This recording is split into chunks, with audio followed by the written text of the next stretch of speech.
এতিয়া আমৰ সিজন থাকোঁতে এনেকৈ বনাই থব আপোনালোকে, নহবা পিছত কি হ'ব, মনটো বেয়া লাগি থাকিব, কিয়নো নবনালোঁ ইমান ধুনীয়া আচাৰ এটা। কবিতা ক্ৰিয়েশ্যনলৈ স্বাগতম জনাইছোঁ। আজি মই আমৰ মিঠা আচাৰ বনাম, সেয়েহে ভাবিলোঁ ভিডিঅ'টো আপোনালোকৰ লগতো শ্বেয়াৰ কৰোঁ। যিহেতু এতিয়া আৰু আম শেষ হ'বলৈ হৈছে, বজাৰত আম নোহোৱাই হৈছে। এইকেইটা মই বিচাৰি আনিছোঁ আৰু বজাৰৰ পৰা, যিহেতু মিঠা আচাৰ বনোৱা নাছিলোঁ। মই বোলো মিঠা আচাৰ অকণমান বনাই থৈ দিওঁ, ৰাতিপুৱা ৰুটিৰ লগতেই হওক বা পৰঠাৰ লগতেই হওক, মিঠা আচাৰ ৰাতিপুৱা খাই ভাল লাগে।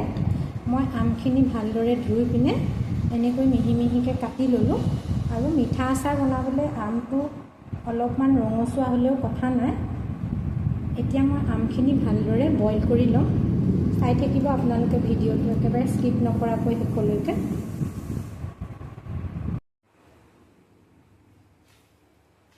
আমখিনি মই পানী নিদিয়াকৈ বইল কৰিম, সেইটো কাৰণে মই প্ৰেছাৰত অকণমান পানী দিছোঁ।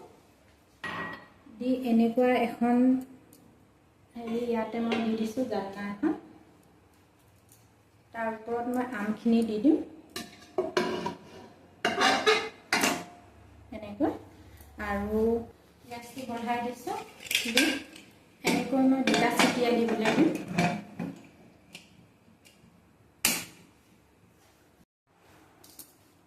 মই 2টা চিটি আহিবলৈ দিছিলোঁ। এটা চিটিটো ৰিলিজ হোৱাৰ পিছত আপোনালোকক দেখুৱাম। খুব ধুনীয়াকৈ গলি গৈছে। এতিয়া মই আমখিনি মই ঠাণ্ডা হ'বলৈ বেলেগ এটা বাচনত ট্ৰান্সফাৰ কৰি লৈছোঁ। আমৰ পৰিমাণটো চাই চেনিটো মিলাব লাগিব। এতিয়া মই 1 বাটি দিছোঁ চেনি, আৰু চেনিটো যিহেতু অকণমান মোটা হয়, সেইটো কাৰণে মই এনেকৈ মিক্স কৰি কেইঘণ্টামান থৈ দিম, তেতিয়া চেনিটো গলি যাব।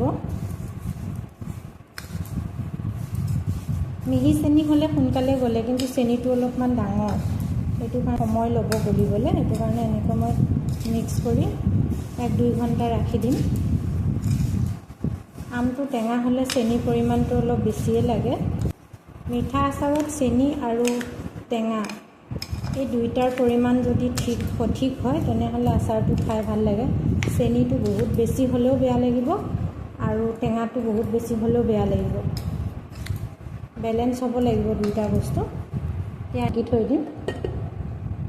চেনি দি পিনে এনেকৈ মই 2 ঘণ্টা থৈ দিলোঁ। 2 ঘণ্টা একচুৱেলি থ'ব নালাগে, কিন্তু চেনিটো অকণমান ডাঙৰ মোটা কাৰণে মই 2 ঘণ্টা থৈ দিছিলোঁ। আৰু খুব ধুনীয়াকৈ চেনিখিনি গলি গৈছে। এয়া চাওক, খুব ধুনীয়াকৈ চেনিখিনি গলি গৈছে। গেছতে মই কেৰাহীখন বহাই দিছোঁ, আৰু এতিয়া আমখিনি ইয়াতে দি দিম।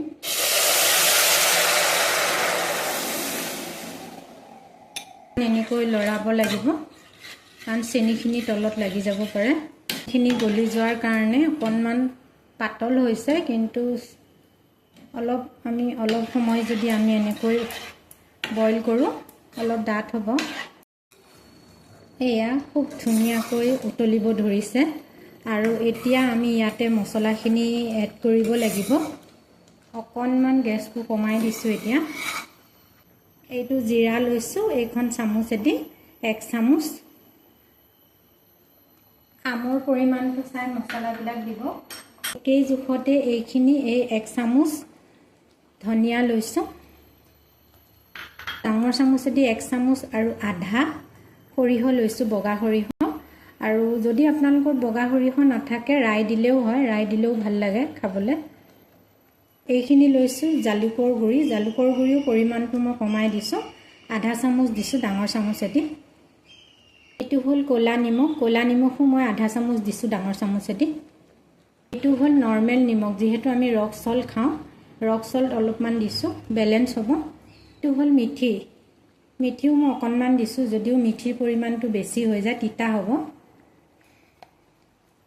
এতিয়া গোটেইখিনি মই ভালদৰে মিক্স কৰি ল'ম। ক'লা নিমখটো দিব লাগে, তেতিয়া মানে মিঠা আচাৰত ক'লা নিমখ দিলে খুব সোৱাদ হয়, আৰু খুব ভাল লাগে। আচাৰটো গোন্ধ এটা খুব ধুনীয়া ওলায়। এয়া চাওক, কালাৰটো চেঞ্জ হৈ গৈছে। আৰু খুব ভালকৈ এনেকৈ লৰাই থাকিব লাগিব। এতিয়া ইয়াতে মই জলকীয়াৰ গুড়ি দিম। কাশ্মীৰী জলকীয়াৰ গুড়ি 1 চামুচ আৰু অলপমান দিছোঁ।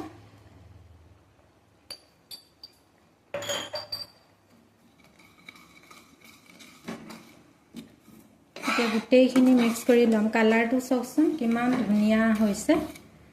আৰু এটা কথা, ইয়াতে মানে নিমখ, জলকীয়া বা জিৰা গুড়ি, ধনিয়া গুড়ি, ক'লা নিমখ, চেনি, এই গোটেইখিনি বস্তুখিনি একদম আচাৰটোৰ লগত মিলিব লাগিব। তাতকৈ যদি আমি পৰিমাণবিলাক বেছি দিওঁ তেনেহ'লে আচাৰটো খাবলৈও বেয়া লাগিব। এয়া চাওক। আৰু এতিয়া অকণমান পাতল হৈ আছে, কিন্তু ঠাণ্ডা হ'লে ডাঠ হৈ যাব। আচাৰ হৈ গ'ল। এতিয়া মই গেছটো অফ কৰি দিওঁ। একেবাৰে ঠাণ্ডা হোৱাৰ পিছত আপোনালোকক মই দেখুৱাইছোঁ। এয়া চাওকচোন, এনেকুৱা হ'ব লাগে। হেতাখনেদি ধুনীয়াকৈ হেতাখনেদি পৰি গৈছে। এয়া চাওকচোন। আৰু বেছি ডাঠো হ'ব নালাগে, বেছি পাতলো হ'ব নালাগে। এইটো হেৰিতে থাকিব লাগে, তেতিয়াহে এই আমৰ আচাৰবিধ খাই ভাল। আৰু ঠাণ্ডা হোৱাৰ পিছত মই ভিনেগাৰ মিলাম।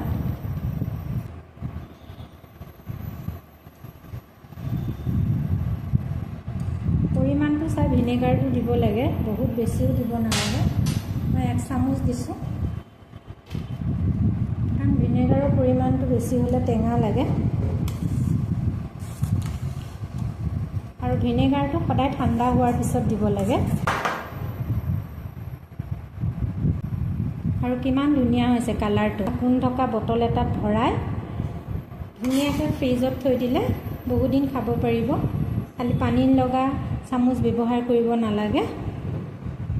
আৰু এইটো ৰাতিপুৱা ৰুটি, পৰঠা এই সকলোৰ লগতে খাব পাৰে। খুব ভাল এটা আচাৰ হয়। আৰু যদি আম থাকোঁতে আমি এই আচাৰবিধ নবনাওঁ, পিছলৈ আমাৰ হয়তো এটা আফচোচ থাকি যাব, কিয়নো নবনালোঁ। খুব সুন্দৰ আচাৰ এবিধ হয়, আপোনালোকে এবাৰ বনাব। আপোনালোকৰ যদি এই ভিডিঅ'টো ভাল লাগে তেনেহ'লে এটা লাইক দিব, কমেণ্ট কৰিব, শ্বেয়াৰ কৰিব আৰু লগতে মোৰ চেনেলটো ছাবস্ক্ৰাইব কৰিব বুলি আশা কৰিলোঁ। নেক্সট ভিডিঅ'ত আপোনালোকক লগ পোৱাৰ প্ৰতিশ্ৰুতিৰে বাই বাই।